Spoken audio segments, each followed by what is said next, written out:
You're listening to the Adam and Harley Show. So in the studio at the moment we have Nigel Miniter Busty Busty. How are you going? Yeah, not bad, man. How's it down there? Yeah, no, I'm pretty good, buddy. So got a couple. That's good to hear. So I've got a couple of questions I want to ask you today. The first question we got is, what inspired you to do YouTube videos, and how long ago did you start doing them? What inspired me? Yeah, what inspired you? Well, I started off one day. I used to always do crazy stuff as a child, but now I do just go mental. Yep. So one day I was driving through the Hungry Jack's drive-thru. You know the drive-thru? Yeah. Yeah.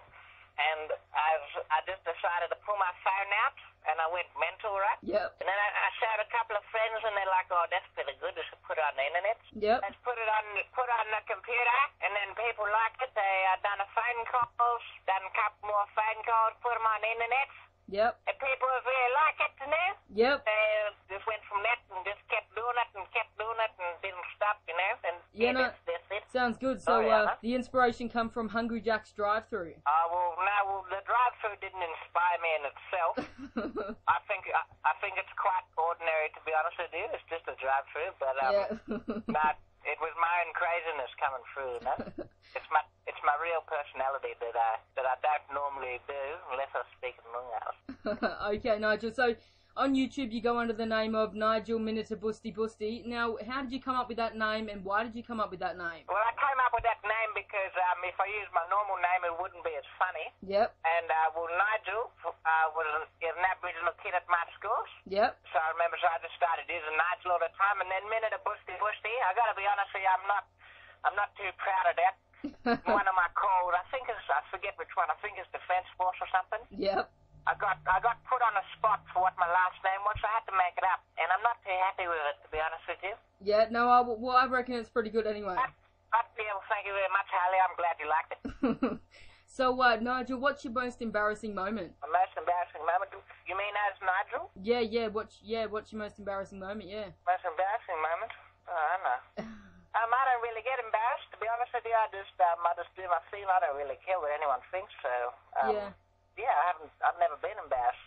Okay, would you say you're shocked with the outcome of these videos, as in the popularity of them? No, not really. Well, I guess it's a little bit surprising, I guess. But well, look, there hasn't been a modern day Aboriginal character. You know, there's been There's been King Billy Coke Bottle and Kevin Buddy Wilson and Rodney Root. Yep. And that's about it. You know, like I was a modern day one. It hasn't been done for about 20 years, and because it's so extreme with all the petrol sniffing and the bashing and all that shit, you know? Yep. But I guess it was bound to happen. Kids was gonna see it and be like, "Oh, look at this crazy book," you know? Yep. Okay, so also, when you ring people up to prank call them, do you make it up on the spot, or do you organise it, or do you organise what you're gonna say before you ring them up? Well, I don't plan it word for word. Yeah. But well, I have to have like an idea, you know, like you can't just call them up and just make it up on the spot completely, because you know that's very difficult. Sometimes I've done that, like sometimes, for example, I'll call up and I have an idea. Say, for example, let's say I'm gonna call a Ford drive store, right? Yep. And I'm gonna say that I need to deck out my blimp, so I need everything for my blimp. That's the idea. So I'll call them up and roll with that, but then they might throw me off, so I have to, I gotta have comebacks ready and stuff, but I don't plan it. It's just, Yeah, because... I'm a witty man. I'm a witty bull. Yeah, no, I started watching your YouTube videos probably about a year ago. They're really good. I've watched every single one of them on your YouTube channel. Every single one? Every single one. I probably listened to them you're probably... a true fan. What was that? You're a true fan. I'm a true fan. My favourite one is when you call IGA. Oh, with Wendy from the Ice Show. Yeah. Yeah, Wendy's a funny lady, that one. So, Nigel, there's another question I didn't tell you before we started the interview. I just want to ask you... You tried a trick one. Yeah, just a trick one. It's a curveball! So in one of your videos, you ring the police station and you say that you're going to fiddle with the guy's gooch. What? How did you come up with that? Well, Harley, you shouldn't have said that. But it's right, because calling the police, you can get a lot of trouble, you know? Yeah. So that's half the reason I stopped. But I guess, I don't know, I was just done, one day I used to do ventriloquism, I used to do it live. You know, people used to come on, used to do it live all the time and get some people listening. They're like, going to call the police. So I'm like, Yep. oh, just call the police. Yeah, okay. Call them up. And but the police officers, what are they going to do? They're going to fine me because they were playing along with the whole joke, so they can't do that. They were playing along with it, and it sounded like they enjoyed it. That's right, yeah. Yeah. Everyone needs a little bit of humour in their life, don't they, Harley? That's right. Everyone needs a bit of humour. Now, so you've never got in trouble for doing prank calls? Never got in trouble? Yeah, have you ever got in trouble? Or? Yeah, I have got in trouble. That's why I stopped. Oh, is that why you stopped? I went to court. Oh, really? Just for doing prank calls? Yeah, well, I was, how it worked was, I did, one day, right, my mum calls me up and she's like, I can't say my real name, okay? But Yep. she calls me up and she's like, there's all these police at the house. You know, they're walking around, they're taking photos. Apparently 7 police came over with cameras and all this shit. Yep. And as this, I didn't know what I'd done wrong. You know, I thought, well, the only thing it could be is either crazy Noonga or the 15 kilos of marijuana in my backyard. So it ended up being crazy Noonga. Okay. Yeah. So and anyway, I called up the prosecuting officer and he couldn't tell me what it was because I wasn't home at the time. So then I was come home. Yep.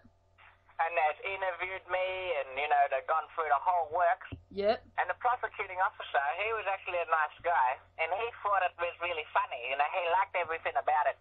Yep.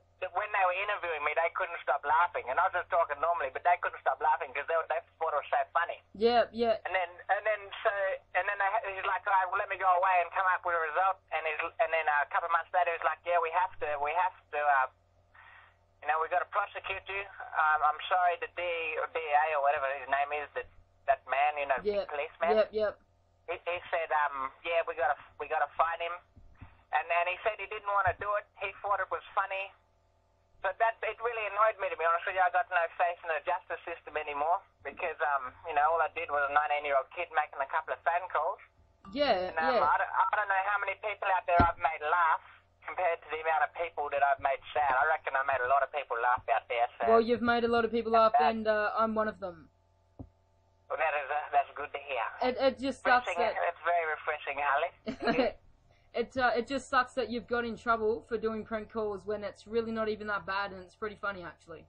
Yeah, it's not that bad. And you know that wobber out the front, or whatever his name is, something like that? You know, that Noonga out the front video? Yep. Yeah, and that one, he says a lot worse stuff than what I say. He's swearing and all that. Exactly. He got away with it scot-free. He said he should be able to express himself as an artist. Well, I'm not allowed to express myself as an artist because it's, I'm breaking telecommunication laws, and, that's some pretty serious stuff.